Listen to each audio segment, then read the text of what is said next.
tayo. Dapat respetuhan. Siyempre, bukas multo tao rito.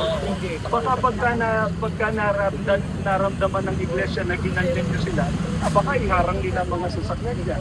Lalo kayong ma-prepare dito.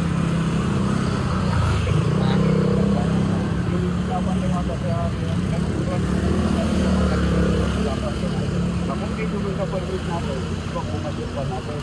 So, nakalagay ko, nang walang yes, I understand your point.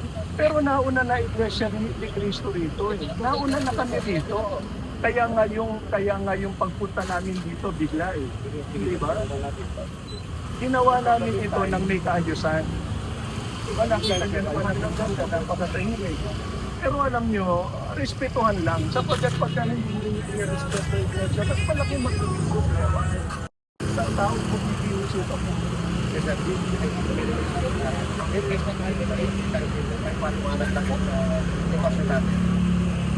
sige.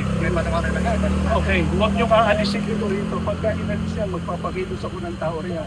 Ipapakambalan ko mga sasakyan.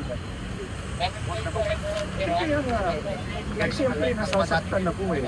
Kanina ko pa kayo pinapanood doon eh. Yung mga kapatid natin, tinataboy eh. Hindi kasi ang pinapal.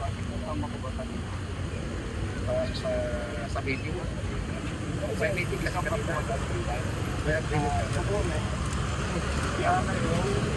Kaya natin muna ito ng kote. Huwag natin alisin ito rito. Walang order kami rito na alisin ito. Kaya nga nakikiusap pati na baka pwede natin. Pwede naman yung napag-usapan sila. O alam niyo. May asset may sir. Kung ano yung usapan yun. Maghintay tayo ng order dito. You are receiving your order. We are also receiving and respecting the order. Okay. Sige sir. Pwede pa natin para yung lamat sa inyo. Okay. Thank you.